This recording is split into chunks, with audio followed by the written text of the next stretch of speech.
All right, number 9 in our list of questions we want answered by the end of the preseason here.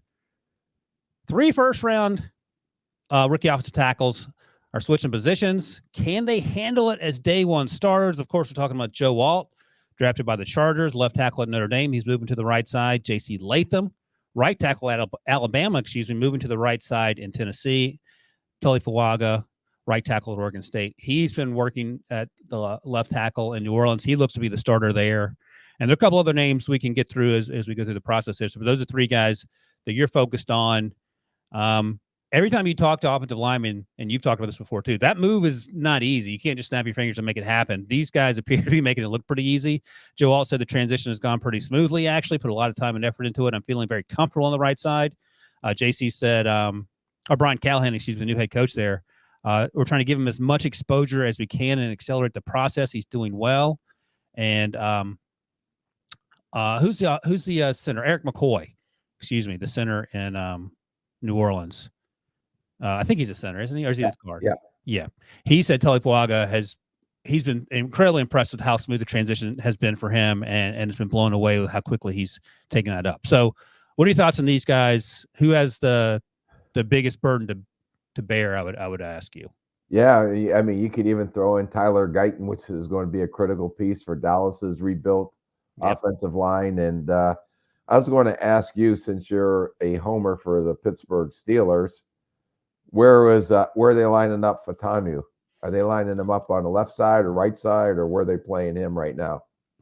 Right tackle, and obviously Broderick Jones, their first round pick from a year ago, has worked on the left side. He played on the right side last year. Broderick did in limited duty, so they're moving guys around. But Broderick played left tackle at Georgia when he was there, so I think Troy's moving to the right side as well. So all these guys have chances to start. Some are solidified as starters, and they're all moving positions.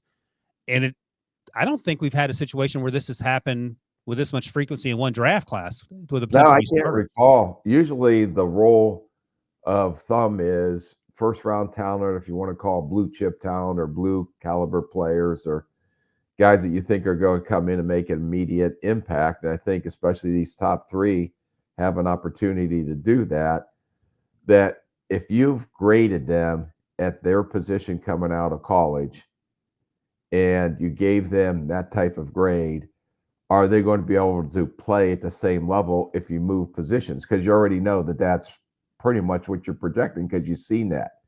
So sometimes guys are able to adjust easily. Other times it takes guys forever to do that. Maybe they'll never, ever be the player that you saw them graded as a left tackle at the right side. So I'm curious to see how all this works out. Like J.C. Latham, we've talked about. Do you question Bill Callahan, who may be one of the best offensive line coaches in the NFL? What does he know? Yeah, no. And okay, Ryan, you're the GM. I'm just out in the corner chuckling at this, but he yells, Ryan, I know he's a right tackle, but I'm going to make him a left tackle. So take him with whatever, top 10 pick, even though he hasn't played that position. What do you do? Yeah, it was Bill Callahan. You say, okay, who are we taking in the second round? Because I feel great about that. Well, let me ask you this. Do you really feel great about that? Are you being honest with yourself? With Bill Callahan, yeah, but I was going to follow up and say, what if it's an offensive line coach that hasn't been in the league for 30 years, who's maybe 5 years and he's had success, and he's 35 or 40 or whatever? Then you have to have a larger discussion, though, right?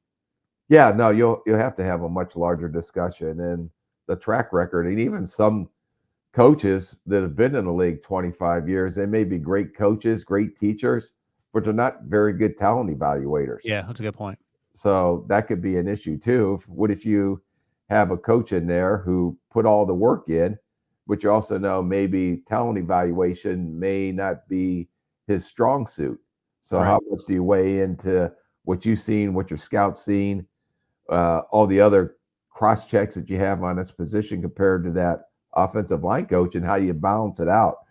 This offensive line coach in there saying, hey, I don't want this guy. He doesn't fit what we're doing. I can't get it corrected. Yet, this guy is fills a need and is a top 10 caliber talent. As you were talking, I was reminded of something that I wanted to bring up. I was watching, I don't know why, I was watching the Colts YouTube channel, and they had clips from last draft process back in March and April. And you and Chris Ballard have a lot of similarities that when you get in the room, you are busting balls. Like he is calling guys out. There were two young scouts who lived together, and they were sort of featured in this clip that I saw. And Chris doesn't miss anything. He holds people accountable, and then in a group, he's trying to embarrass people to make sure they make the point they want to make. And he's not trying to hurt anyone's feelings, or it's all. No one takes it personally. But I said, oh, that's why Chris likes. That's why Rick likes Chris. They're the same person. Well, sometimes if you're doing it in a sarcastic method, not that I would do anything sarcastically. Never. It helps prove a point, but prove a point in a lighthearted gesture. Right. Sense. Yeah, you're not yelling and screaming. You're asking pointed questions. And a lot of times what you find out when you talk to people in the league, especially, you don't have a lot of time to be dancing around things. You have a lot of stuff to get to. So as I've come to know with you, you're quite frank. No, you saying I don't beat around the bush. I kind of try to come right out, and I'm fine with that. I don't have any issue with it. You haven't made me cry yet, so we're in a good place. Would you argue that the most important? I mean, they're all important position changes in terms of having success the quickest. J.C. Latham maybe has the biggest responsibility to do that in Tennessee. I'm just saying because I don't know if he's ever lined up at that position, and that's where you go back when you're going through these meetings. If he ever lined up on the left or right side at high school, I know he's played and started 3 years at the right side in college, but have they practiced him at the left side? And did you go back and actually look at any practice tape from the college to see what he looked like on the left side? So the things that we see from the media, I'm sure for a fact that those guys go back and dig a lot deeper than maybe we do on the media side. Right. But I'm asking a question looking forward. Like, I think in terms of Will Levis and how bad the offensive line was last year, J.C. Latham needs to be better than, say, Joe Alt does, where they have a couple other first rounders on the offensive line. Maybe not. Maybe. I don't. Yeah. Now, what rabbit hole are you going down? Because it makes no sense to me. Well, you here's want all to be good. You just drafted these guys. What's the point you're trying to make? Here, let me put it to you this way. So, two other players that moved when they got to the pros, Paris Johnson. And Paris Johnson played all over at Ohio State, but he was left tackle, and they played at Ohio State, played right tackle last year as a rookie in Arizona. And then some guy named Penei Sewell, you may have heard of him, went from right to left. Now he's left tackle for Detroit. No, he went from left to right. Left to right. Sorry, I always get that confused. For Detroit, Thank you. Taylor Decker is the left tackle for Detroit. Thank you. I always get that backwards. And I think it's pretty easy to argue that Penei has played at a higher level than Paris, right? Well, yeah, but he was a better player than Paris coming out. Well, they were both top 5-ish, top 6. Okay. Ryan, are you telling me that? I'm not. I'm just where they were drafted. Yeah.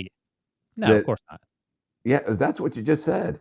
Well, they were both drafted in the same range, so I'm sure maybe they were similarly graded by the teams that Carolina, Arizona, and Detroit. No, but obviously Penei Sewell's a much better player. I'm not. Yeah. So he's going to get. Take your Lions hat off, Dole. Settle down. I'm just saying they were drafted in a similar range. All right. I'm just going to say it. You don't have to understand it. I think they need more out of J.C. Latham earlier than the other players need to perform. That's all I'm saying. You would love for all of them to play like Penei Sewell on day one. I don't think it's going to happen.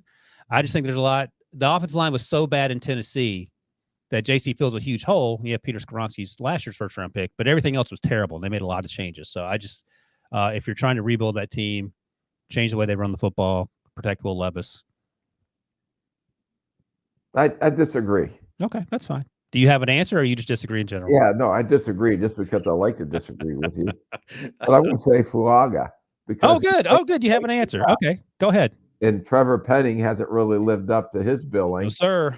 And like I said, New Orleans has a lot of pressure on them to at least get in the playoffs, if not win the NFC South, because it is winnable.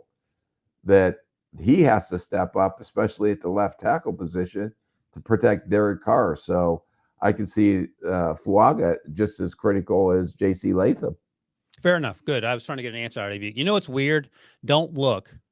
But who won more games last year? I just had to look this up the other day. The Saints or the Packers?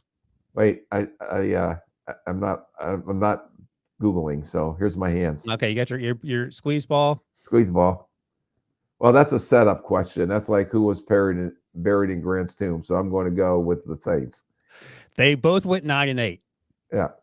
And it feels like two different franchises. You talk about the pressure that Dennis Allen and crew might be under in New Orleans, but they sort of collapsed down the stretch, and obviously Green Bay got hot. So they're not far away, and they're in that bad division, but they just have to play better, more consistently.